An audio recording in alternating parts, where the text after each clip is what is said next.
What's up, everybody? Another episode of the Coast to Coast podcast here on InsideCarolina.com. I'm Joey Powell, and we are brought to you by Johnny T Shirt. All right. Thanks for joining us. Your regularly scheduled episode of the Coast to Coast podcast here on InsideCarolina.com. You know what we're about: insight, analysis, giving you the fact from rumor around the North Carolina basketball program, recruiting, player development, you name it. That's what you're here for. And the two guys that you have come to hear, the reason you hit subscribe, the reason you hit play on your podcast platform of choice, Sherrell McMillan, Sean Moran. Rel, how are you?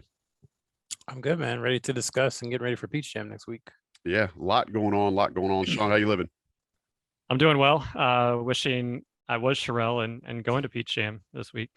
Man, got off the road for 1 week and now he's already ready to be back in a Hampton Inn somewhere. But either way, appreciate you guys being here. Look, we did the emergency podcast last week upon GG Jackson's decommitment from North Carolina, and because I am the host and I can do these things, I'm hereby issuing a moratorium on GG talk moving forward. I've been monitoring the Inside Carolina premium message boards, and I swear to God, we don't need to start any more GG threads, guys. All of the takes have been exhausted. All the insight has been used. There's nothing else. There is no more beatings that dead horse needs. There's no more meat left on that bone. Let's just move on. And for the sake of this podcast, we're going to move forward. If he's mentioned here, it's just because North Carolina now has a space to fill. And so we want to make sure we talk about that because as we saw last week, Sherrell did a great job of reporting these. North Carolina started offering guys once it seemed that we were trending to a place where they were going to have a space in next year's class or the 2023 class. Hubert Davis and his staff started getting to work. They reinitiated contact with Zayden High, made him an offer. They made an offer to TJ Power. Let's start with Zayden High first, guys. The way I want to set this up, Sherrell, I'm going to let you talk about the commitment a little, or the offer a little bit. And then Sean, I want you to talk a little bit about what that player brings to the class. Now they would be adding with Simeon Wiltshire and what they might actually project and how they might project in UNC's lineup. But first things first, Zayden High, currently ranked 43rd, which he's had some really good bumps in the last recruiting re-rankings that 24/7 has done. 6'9", 225-pound power forward out of Chandler, Arizona. Sherrell, I remember you mentioning him. I guess it was way back in April sometime. It seems like Hubert Davis and the staff saw him, but now they reconnected. You did a great write-up on the Inside Carolina premium message boards. Tell us about what that recruitment looks like as we sit here today. So yeah, he started off in April, extremely hot. This was a regional recruit at that point who, had offers. He's from Texas originally. He's going to high school in Arizona for his senior season.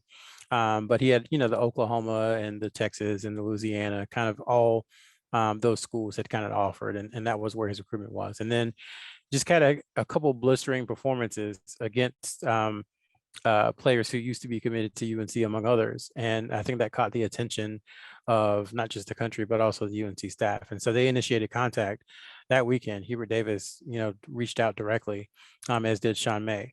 And basically a couple of weeks later, North Carolina got a commitment from a player in the 2023 class. And they reached out to High and said, hey, we're full. We have one other guy that we're looking at. And so we're moving forward. And so no contact between the two, the rest of April, all of May, all of June, until about a week ago when Sean May texted Zayden and was like, hey, we're interested. Coach Davis is going to call you at some point. And that call happened, I believe, this past Tuesday when Zayden got the offer. And I think a lot of what Hubert Davis had to do was basically explain, why they hadn't talked for a few months, why they were in the situation, and how to move forward. And if that would hurt North Carolina. And after talking to Zayden and his dad, it seems like it won't. They do have some work to do to, build a relationship like he's had with other schools. But that's kind of where things stand, is they're working on kind of getting to know each other again since they started the process in April and then it was cut short.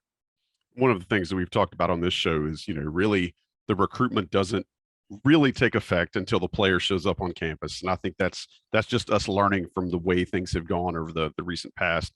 So I assume that will be the next step with this staff and Zayden High is to try to establish some time to get him on campus. Yeah. And so just moving forward, every player's anybody who's a junior or a senior next year, their official visits restart on August 1st. So High has already taken one official visit to Villanova, and then he's taken an unofficial visit to Texas. The Villanova visit doesn't count moving forward. He'll get 5 more, kind of a fresh new 5 official visits starting on August 1st. And you would think that I think North Carolina will probably get one if he goes, continues his recruitment on. And then you have to see what happens there after he gets on campus. Damn, we're choking myself here. And it's not because of all the information that Sherrell just gave us. I just apparently am foreign to learning how to drink lemonade as a grown man. Sean, you've seen Zayden both in film form, but also some in person. What can you say about his game and what jumps out at you, for somebody that may be looking at him for the first time? Well, as Sherrell mentioned, he played really well that first week of EYBL and then came back to earth pretty quickly in the second one. Last week in Kansas City, heading into the Peach Jam, he had I'd say a fairly strong, not overly dominant, but very, very consistent in terms of his play. 6'9", so I think he can play the 4 and the 5. Probably, I could see in college being put at the 5, just given his size and strength.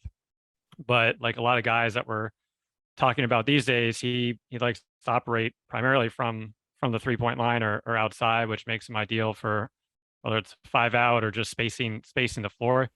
His percentage in EYBL is it's nothing to write home about. It's below 30%, but I think this is probably a case where he has really good form, shoots it pretty effortlessly. So would definitely see this as a strength going forward versus tying yourself to the current percentage. He's pretty good at attacking closeouts for pull-ups. He can play and bang inside when he needs to, and he runs the floor pretty well. I think from a college perspective, he doesn't scream one and done, which I think is a great thing for whoever's recruiting him, just to try to get him in there for 2, 3, 4 seasons, whatever it may be. But he's a guy that I think is very well suited to a lot of the modern offensive styles now, and then defensively he can switch, he can guard a few positions, pretty good shot blocker from off the ball. He's not an overly explosive athlete, but just given that size and strength, he's not going to be one getting pushed around in the post either, even if he is playing that 5 position. So looking forward to seeing how he does this week. He was very solid last week in Kansas City, and definitely makes sense for UNC to kind of jump back in there. But obviously they do have a lot of work to do for the teams that have been a little more heavily invested in him the past few months. You touched on this a little bit, and I want to try to get you to elaborate some, if you don't mind. When you see a kid that's 6'9", 225 at this age, you start wondering, all right, is this guy, is he going to develop into a banger, or do you think he is more of the traditional 4-out 4? I think he's most comfortable operating from outside the paint, but also just given his body right now, he's not a guy that is just going to always stay out there. And didn't seem like you throw it to him in the post that he has, okay, this is his go-to move in the post, but he can crash the boards. He's not it's not like he's a super skinny guy that just doesn't want contact. He can take and handle contact. So I think he could be an ideal, whether or not he's paired with another big in a high-low, or he's the primary big and you do want him down there a little bit. I could easily see him filling in both. I think it's easier probably to get somebody to play inside a little bit more than it is to get them to develop just whether it's the ball handling or the shooting or just the natural awareness outside the arc that he does possess already at this stage. Awesome. I appreciate that. And I want you to stay here because I want you to compare that to the next player we're looking at. It was the second offer that came out last week from the North Carolina staff to TJ Power. He's ranked number 53. I'm not sure whether or not he's the son of Max Power. That is a deep Simpsons cut for those of you Simpsons fans, listeners out there. 6'9", 210, not as bulky as Zayden High is, but is also more of a hybrid forward, if you believe some of the write-ups that we've seen. Sean, I want to go to you there. And again, Power's from Worcester, Mass. Sean, do you feel like he's more of a 3-4 type player than maybe Zayden is a is a power forward, and kind of maybe can you explain the differences and similarities in their games that made both of these guys attractive enough for offers from Hubert Davis's staff? Yeah. Luckily, I was able to just catch a few of TJ's games in person. Didn't really know a lot about him going in. Besides, I knew he had Virginia, UVA. That was kind of the level that he had going in. And then before you know it, by the end of the weekend, every single team had either watched him or offered him just based on some of his explosive performances. To your question about the positions, I think High, just given his size and strength, a lot of teams will put him at a 5, being able to play the 4, versus Power. I would say almost a 4-4-3, similar to Tyler Nickel, where he's got the size, and I think especially now with his shooting ability would play the stretch 4.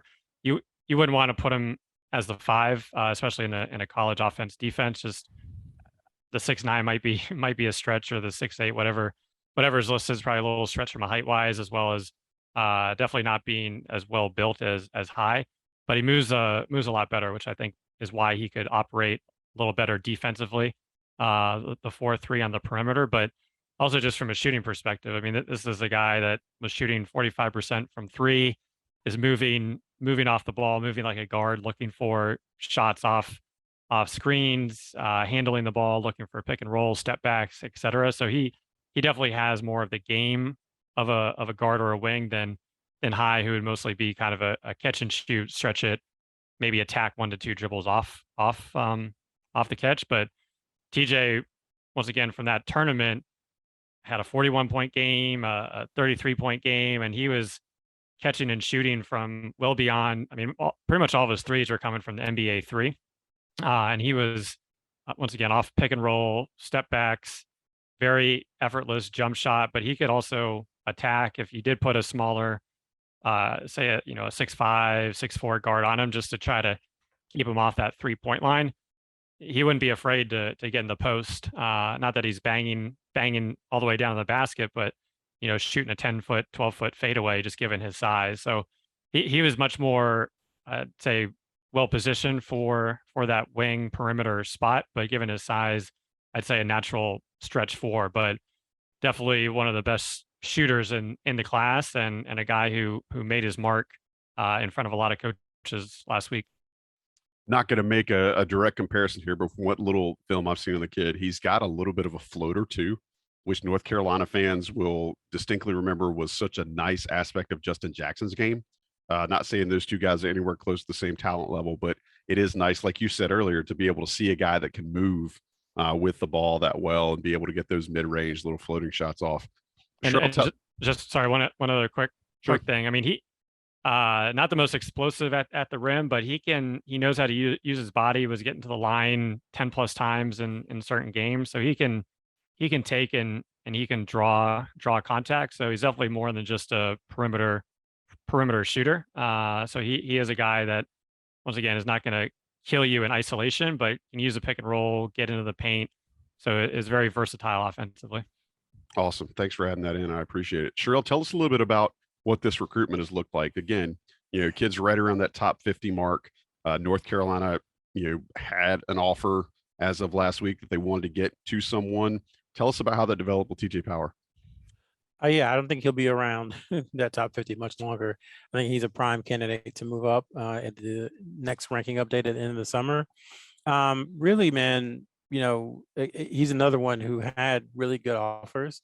I think Iowa, Virginia, Boston College are a few of the ones that he was seriously looking at. And then, you play well and you start getting more and more offers. And then you have the kind of explosive weekend he had 2 weekends ago, and you get Kansas, UCLA, Carolina, and Duke within a few days.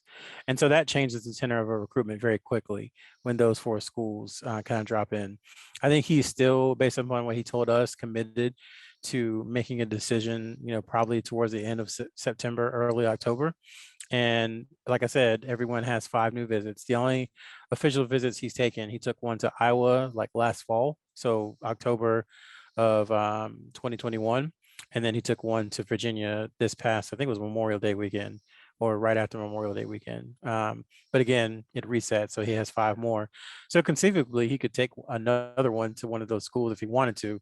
But I would imagine that some of the blue bloods will definitely get visits. I think Carolina will likely get a visit. I'd imagine Duke would as well. And that he'll really look into those, and then it'll be trying to figure out if he stands by kind of the schools who have been there and who identified him early, or now that he's getting this new attention, does he go with the opportunity and the stage that the blue blood schools present? So I think that's kind of one of the decisions he has to make moving forward. And I think we'll know, with probably by the middle of October, kind of what he's decided. Yeah, when you talk about a kid that's presumably, as you mentioned, wanting to commit by the latter part of September or early fall, you can pretty much tell that he's going to spend all of the month of September visiting colleges. I mean, there's really no way, if he wants to go through the recruiting process, there's no way for him to be able to get that decision made if he wants to use all 5 of his visits. So it will be interesting to see what he does. A couple of other things. He does have family in North Carolina, so that helps Duke and it helps UNC. He has a cousin who played baseball at Carolina back in the early 2010s. So he's seen him play. He's been around the campus. He also plays baseball, and that's something that he'll consider and really wants to do once he gets to college, is play baseball as well. And then North Carolina actually watched him. I went back and looked at all of our live evaluation stuff over the last couple of years. And one of the eval periods in 2021, UNC watched him. I don't know if it was just for him or if it was, I didn't see anybody else on the other team, but they did have at least one confirmed evaluation of him from last year. And I'd imagine too that, the second session was in Indianapolis and we weren't able to cover it like we wanted to. So I'd imagine they probably snuck in a few looks of him there too. So this wasn't as random probably as it seemed to us, because I think he's someone that they've done some background on. Yeah, I mean, it would make more sense when you can consider both power and high, right? The staff did have some sort of prior involvement with them, regardless of that level of involvement. That's a good point. A lot of times, as good as you guys are, when I say you guys, I mean you and Sean and Ben and everybody else for IC, about covering these guys and noting who the staff is watching. When you can't get there, it kind of puts a damper on things. But well, I appreciate. Go ahead, Sean. Even when you are there, it can just in Kansas City, all the coaches were on the floor of the arena than everybody else. This was more of an auditorium setup versus the large, auditorium on both levels. It was a pretty unique setup. But even the UNC staff was there all day Thursday and then all day Friday for the last game. Simeon Wilcher tipped at 9:30. So you got to pick one area to watch Wilcher. And for instance, the UNC staff was set a little back, almost on the bench side of Wilcher's team. Mm-hmm. So you think they're watching Wilcher's team, but they're also very well positioned for the first half of TJ Power. So that one was probably one they were watching without really being able to tell, unless you were on the other side not watching Wilcher. So there's a lot of different game, as there are 4 or 5 games going on, they're always, looking at other ones, just seeing what's going on, which is always fascinating to kind of track and watch. That's a good perspective, because I think a lot of folks, like, I've never been to one of these events, but I have seen video of them, and I know there's usually multiple games going on in a gym at the same time. So, coaches might be positioned in front of one court, like you're saying, but are also able to see another player or another players playing on a different adjacent game. Guys, I want to take a quick break before we do this. I do want to tease, I've got a show coming later this coming week. So as you're hearing this, this Coast to Coast will drop on Monday. I've got another special show coming out from UNC Basketball alum that I think you guys will want to hear. He's been up to a lot of really good things. I think it'll be fun. It'll be a great listen and some insight onto next season. I don't want to totally give away the farm on that, but hopefully you guys, if you're subscribed to this, you will appreciate that. There'll be a little special one-off that will drop in your feeds later this week. Guys, I don't know if you know this. I celebrated a birthday recently, and assuming the gifts that you guys got from me will be on the way. I'm not 55, Sherrell, but I appreciate you overshooting that by a good 15, 20 years or so. But I just celebrated a birthday, and Nobody knows you like your mom. Guys, what did my mom get me for my birthday? Johnny A gift, T-shirt. a gift card from Johnny I T-shirt. get a gift card from Johnny T-shirt. Yeah. Like, is there more of an all-purpose gift from the people that know you best than getting a Johnny T-shirt gift card? Right. That's it. That's the answer. If you're indecisive, but people know that you love Johnny T-shirts merch, have them get you a gift card from Johnny T. You can use it to get whatever it is that you want. If you can't find what you want online and you're one of those people that want to go in the haberdashery and peruse the things for yourself and lay hands on textiles, you can do that at their store on East Franklin Street in Chapel Hill. So if you're one of these visual touch sensory type people that needs to just feel the garments before you purchase them, go to the store, check them out. They have great customer service. They're owned and operated by alumni, huge supporters of Carolina. It's a family-run business. All of the good things that we like about American capitalism, that's what Johnny T-shirt is. So give them some love. They've been big supporters of Inside Carolina. And again, if you got a special day coming up, you need to get something for somebody or somebody needs to get something from you, do the gift card, Johnny T-shirt. They can take care of you. If you've listened to our Inside Carolina live radio shows, we give away Johnny T-shirt gift cards. And that's an easy way to make friends, is give them a Johnny T-shirt gift card. You'll have a huge social circle in no time. Make sure you patronize Johnny T-shirt. We appreciate them and all the support they give us. You'll want to check them out too. Take a quick break to let the guys run some national ads in here. Be right back. Talk a little bit more about the recruiting season as it spins quickly. The carousel up and down and around in a circle, circular, feeling the flow, working it. We'll be right back on the Coast to Coast podcast for InsideCarolina.com. All right, fellas, we just did a great job of explaining. Well, I didn't do a great job. You guys did a great job. Sean Moran, Sherrell McMillan did a great job of explaining the two recent 2023 offers that the North Carolina staff threw out last week. Now let's look at 2024 because there was some movement there as well. Cousin Drake Powell, 6'5", wing from Pittsburgh Northwood High School, also plays for the CP3, I guess 16U squad, but a local kid through and through. I love him because from everything I've read and seen about him, the kid is a defensive dog. Sean, what can you tell us about Drake Powell's game and what jumps out at you about him the first time you see the kid play? One that he probably didn't enjoy me watching the games in person, because I feel like every time I was watching was one of his subpar games. Even I think it was the Friday, he hit a bucket early and then was pretty much quiet the whole rest of the game. I had to step out for about 20 minutes to take a call, and of course he hits a 3 in overtime or the go ahead bucket, so kind of turns out in overtime.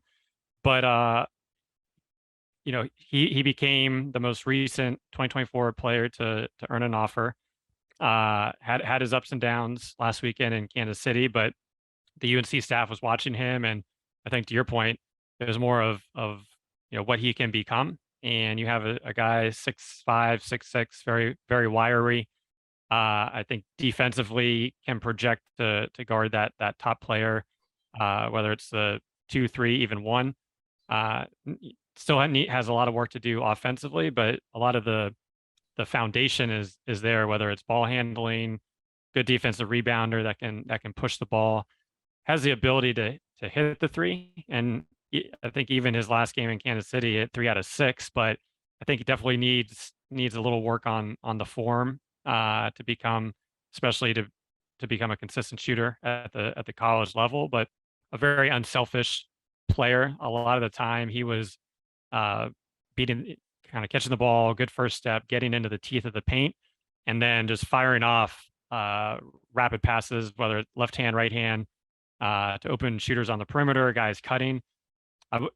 Selfishly, I would have liked to see him shoot the ball just a little more, just for my own eyes. But you can't really complain when he's hitting open players left and right and causing the defense to really draw in on him. So he's a guy almost, you go back to Leaky Black's class with Kobe and Nas, where I think he's a guy that is going to be that kind of almost a foundational piece. He's not going to be the top one or two guy, but if you're building a few other guys around him that are pretty talented, I think he's going to be a guy that'll be very consistent and should be around a few years, but also with that athleticism has a lot of potential to keep, to continue improving overall.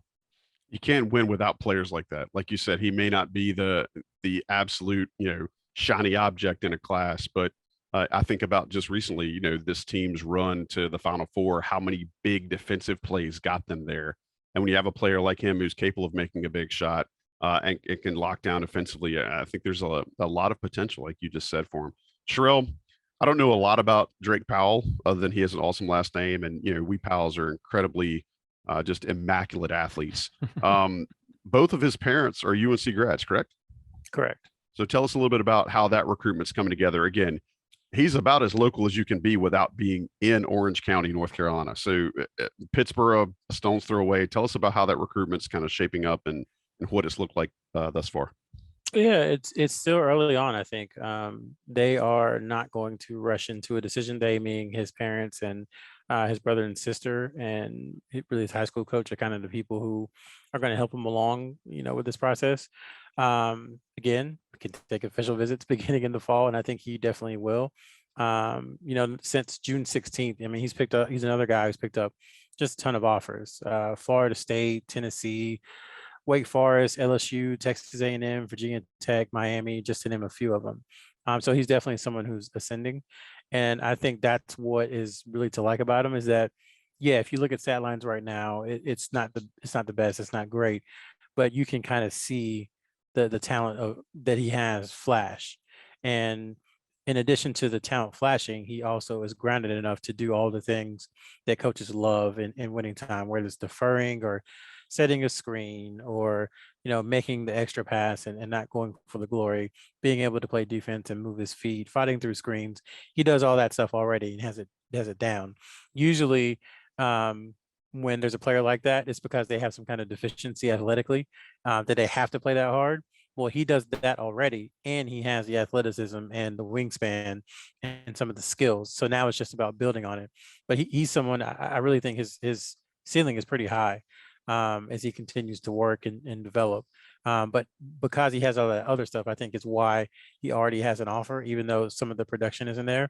He's shown all the things that make him valuable to a team. And now it's about going and developing those individual skills when it comes to scoring and shooting and dribbling and all that stuff, which he's already come a long way just from last year. Ben went and saw him a couple of times in the high school season. And we just talked about, man, the shot might be the thing that keeps him from getting a UNC offer. And then I watched him at one of the June live periods where he was going up against Paul McNeil, who's another big player in 2024, and Isaiah Evans, who's another big player in 2024 from the state. And he was the best of the three, and it wasn't really particularly close over that weekend. He was scoring, distributing, defending. It's always helpful for me to see them on both their high school team and also their AAU team, so you can kind of understand what each one is asking them to do. And I think part of the lack of scoring or whatever it is for Powell with CP3 is because that's not necessarily his role right now, but it could be in the future. It's exciting to see a player whose trajectory is going up as opposed to one who's kind of leveled off. And like I said, his ceiling is really, really high. That's good stuff. I really appreciate kind of you breaking down the mindset. I think Sean did a good job of pointing out some of his physical attributes and how he's seen him play. But that mindset piece is something a lot of people don't really get to see very often. Sean, you were getting some questions on the IC Premium message boards a while back when you were rib eating in Kansas City, and some folks were kind of asking, the difference in Drake Powell versus some of the other wings in that class. Do you want to kind of dig into that a little bit? Yeah, I mean, I had a fun time just watching a lot of the 16U action, and going back to how I mentioned, it was a pretty unique setup where they took this former Kemper Arena and basically split it into two, where the lower bowl was 4 courts of 17 and under action, and then you go up the concourse to what would have been the second level, and all of a sudden you have, I think it was 8 or 9 shiny new courts that were all 15 and under and 16 under action. So you could kind of have your eyes on a few different games, and over the course of the few days was watching the wings from Powell, who didn't have an offer at the time, to Jason Asamoah, who has been on the board. There were rumors that he was going to take a visit in June, but there's been a lot of UNC discussion around him, as well as some other schools. Whether I'd say that one's still kind of up in the air. And then Isaiah Evans, another North Carolina prospect in the area, all very, very different players. We talked about Powell and kind of his almost jackknife skill set. From Jason Asamoah, you have a guy who's probably 6'6", easily the best 3-point shooter out of the bunch. There are some games he didn't shoot it particularly well, but you could tell that that's his strength just from his release, the rotation he gets on his shot, just how comfortable he is. So he's a guy that will be able to shoot it at a high level. Pretty athletic when he gets in the open court, but a guy that isn't really going to do a lot in isolation right now. He's still working on really the mid range and kind of attacking off the dribble. But when he does pull up, he has good elevation. So I'd say the best shooter and athlete out of the bunch, but still has a ways to go to improve. Right now, I think he mentioned Baylor was out in front just in terms of how they've been recruiting him. Oregon is after him pretty hard, and one of the Oregon assistant coaches said, "Hey, and anytime I see UNC's name when I'm recruiting a kid, it makes me feel better because I know I'm on the right path." And then Isaiah Evans, I think the lazy comparison is Brandon Ingram, just because of that body type and just I mean really skinny, really long, very lanky, sleepy game. I mean, they look, and they genuinely do look alike. Like honestly, not even they do. I can't say that, but okay. Go ahead, Sean.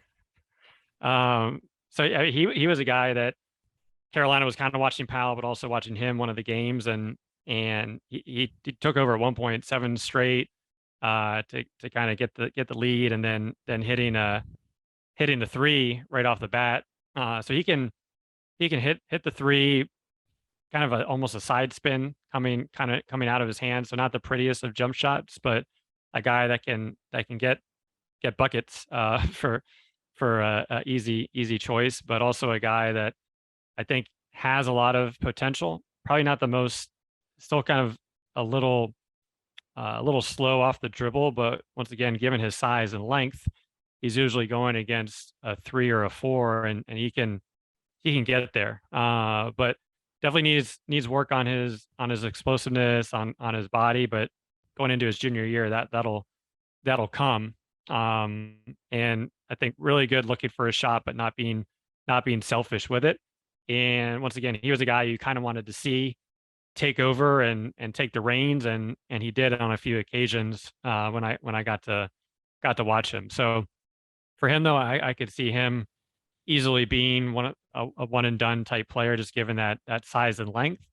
It's also a guy you want to be careful with in terms of who you're putting around him in that class, because he does have the NBA attributes that can cause players to be around for much shorter than others. Yeah, no, I can read between the lines. I can pick up what you're putting down there.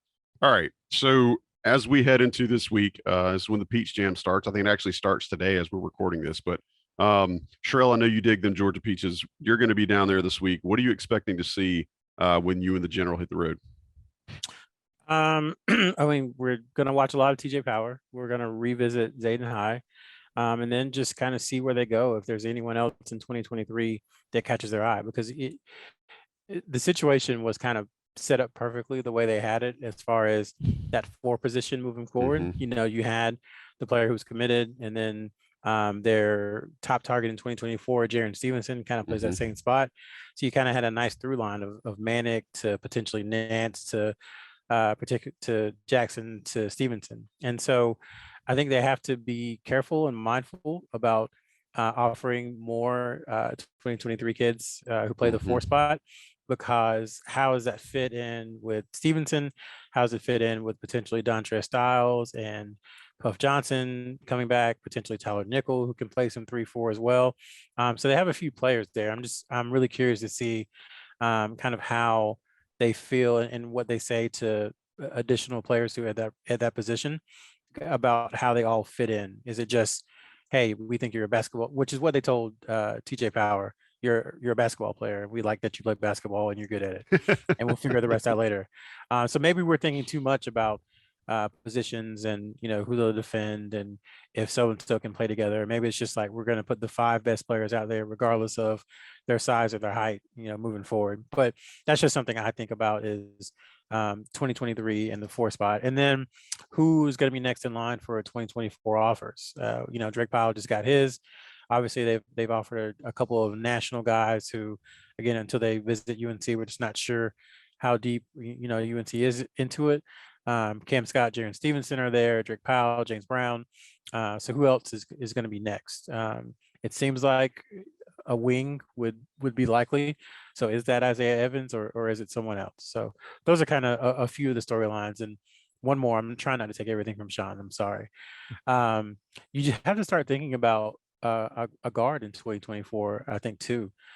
Just because Seth Trimble, to Sean's point about having the requisite athleticism and all that kind of stuff, there's no reason that he can't have a really good season coming off the bench behind UNC's 2 guards. And NBA GM says, man, that kid's got it. I'll take him in the first round. That's not that far-fetched. And so then you get into a situation where there's a potential you have 1 or 2 guards on the roster in that 2024 class. So I want to see what guards they look at in addition to the ones they've already offered in 2024. And there's one on the radar right now that has a very strong connection based on where he's playing currently to a guy that's currently on the UNC roster. Not sure if that'll develop or not. White Plains, Stepinac, New York. Oh, you're talking about Boogie. Mm-hmm. Oh yeah, sorry, yeah, sorry, yep. I didn't know if I was just totally wrong and you were missing it or what. Yeah, it took me a second. Yeah, so Boogie Flynn is a 2024 guard. I'm sure they'll watch him this week. Like I said, they already have the offers out to Ian Jackson and Trey Johnson. Bishop Boswell is someone we're watching as well. He's a teammate of Drake Powell on the excuse me, on the CP3 16 and under team. He attends Myers Park in Charlotte, and he's picked up a few offers and had a couple of big games that I think the UNC staff saw. So just monitoring and looking for new names, really, because we know the guys who they've been recruiting for a while. They've established this relationship. So who's going to be new? Who's something we're not expecting? Let me ask a dumb question before I kick it to Sean to get close to wrapping this show. Can coaches talk to players at these events? I don't know. Sorry, I don't. ... I thought about it. No, they cannot. Okay. I don't know, but they're not supposed to. I think the NCAA is not going to enforce it if like Joey Powell walks by star recruit X and gives them a fist bump. They're not going to get a violation for that, but they're not supposed to have conversations or anything because while it's an open evaluation period, you're not supposed to have contact in the building. That's why they always separate the families and the coaches and the media. They try to keep all those 3 groups away from each other. Okay. Again, I've never been to any of these events, so it's kind of hard for me to wrap my head around the do's and don'ts and the who mingles with whom. But you got to get out. You got to get out to one sometime. Yeah. And I was gonna say, we can give you a good story about how coaches try to make sure that they're seen and make sure that the players know they're there and get their attention. I have a really good one later on if you want me to share that. Yeah, we should probably can that for a future show and just do a best of the road stories from Sean and Sherrell. I'd say we could invite the general, but I knew we'd never do it. Sean, what are you looking to see this week at Peace Jam? Again, I know you guys are vets at seeing this event, but it's one of the few that's withstood the test of time. What are you hoping to see this week outside of just offers? What are you expecting to see from maybe guys that are already on the UNC radar and already have offers? Who do you think needs to take that next big step? Well, I think one guy we haven't really touched on, Simeon Wiltshire, now the loan commitment in the class, and spent a lot of time watching him last week in person. And we kind of touched on it on the Q&A that was on Inside Carolina, but was actually against TJ Power and his team, not the best defensive team. And he had his best game, 25 points, handful of rebounds, assists. But then there's a few other games where, I think one for 6 or something to that extent. And he's a guy, I think maybe a lot is expected of him because he gives off the vibe of, man, this guy can take over a game. But the one thing I saw was how unselfish he is, almost to a fault, where you kind of want him to, similar to what I was talking about for Powell earlier, you kind of want to see him be be a little more aggressive, especially at this point in time. But he was trying to fit into a relatively new team that he was on. I think he played. You can see the difference when he is in the game. If they were doing plus minus on the score sheet, you'd probably see a pretty healthy plus in his name, because he his team had some talented guards that once they get the ball and once they start attacking, they're not looking to kick out or find another teammate. But Wilcher was able to get them the ball, move the ball, attack, look for the open player. And I think that there are definitely some things that he needs to work on. But I did enjoy just kind of seeing more how he operates and just how unselfish he is. So I'm looking forward to seeing how he does in Peach Jam. If I think last year as a young guy playing 17s, he averaged around 9 points and 4 to 5 assists per game.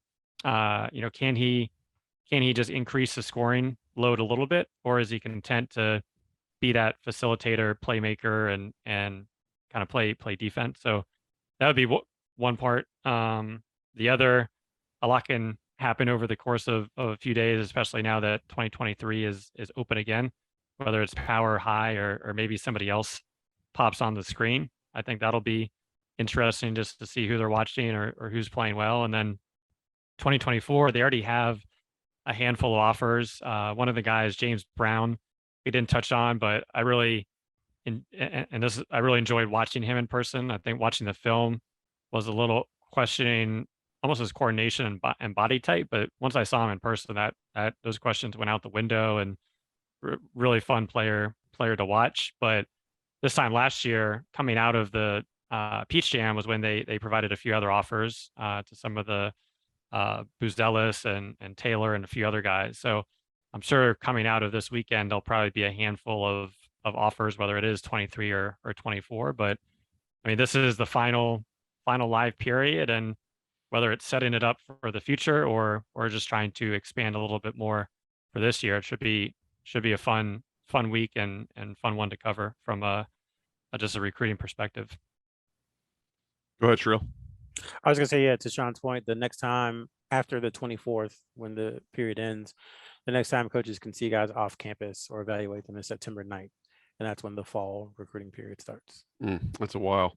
I do think it's funny when you go back to think about the players that we were talking about that were on UNC's radar and were potential targets at this time. I think it's good perspective for our listeners and our viewers just to recognize, hey, who they talk about right now for next year's class may or may not be on the radar. And especially when you start thinking about the 24 class, like there may be guys that you feel like are sure things for UNC and something materializes and goes another direction, or guys that aren't even on the radar or even on the radar that could end up in UNC's lap next year at this time. So, Darrell, do you want to say that out loud, or are you just actually just sneezing on the keyboard there? Yeah, just a little show outside of the show. That's just for us. All right, we'll keep that one under wraps, and maybe we can talk about that one in the future. Boys, anything else you want to touch on before y'all go eat peach ice cream all week? Yeah, a few quick things. One, Sherrell mentioned kind of going back in the archives to see TJ Power, and I think especially if you have the premium, it's always fun to go back, and you can almost see how recruiting classes have shaped up going back a few years to just who they were watching, say 2021, and how that shaped up. So it's always fun to just see some of the players that they're watching and offered scholarships and others that they didn't. So going back to those archives is pretty fun. And then we're talking about getting you out to an EYBL at some point, and I would recommend it to the fans of, these events are pretty fun. One, just to see I saw a lot of Carolina shirts in the stands. So one, to watch Carolina players, but two, just watching a lot of basketball. I think it was the second night I was there, and had been in 8 a.m. to about 11 p.m. and it's the last game, and you're trying to think, well, there's nobody from Carolina here, so I just go try to find some food, or do I stick it through? And then all of a sudden, all the 3 games around it end. All of a sudden, you have all the other coaches just kind of gravitate toward this one court. Not that they're recruiting people, but just to watch it. And this one turned out to be a fascinating game. It went into overtime, ended on game-winning three from the NBA line. Akil Watson, actually, Simeon Wilcher's high school teammate, but it's really fun just watching, and especially from the college coaches. There was some my one complaint about UIBL is there's way too many timeouts for these coaches, but they were using their timeouts in overtime pretty well, drawing up good plays, and it was fun watching the coaches kind of once the play was ran and ran successfully, watching them kind of start talking to each other about the X's and O's piece of it. But I would recommend next year for fans that can spare a weekend of making a journey out to one of them. So I want to go next year just so I can watch Sean nerd out. It's pretty awesome. Sherrell, anything you want to add before we get out of here, man? No, I was just going to say, this is our first one since 2019.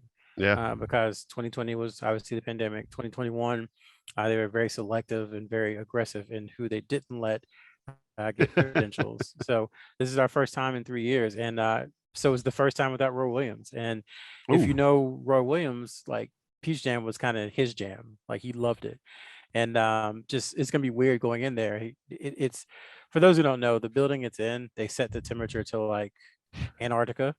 And basically it's super cold in there because there's so many people. And so it was always fun seeing Roy Williams sit on the sideline with a little blanket, watching, watching Julius Randle or Kevin Love or Derrick Rose or whomever it was over the last, 20 years. So that's something that we miss. And then we kind of have to find out where the coaches are. Some people might have another word for it, but we make sure we know where they are. Let's just put it that way.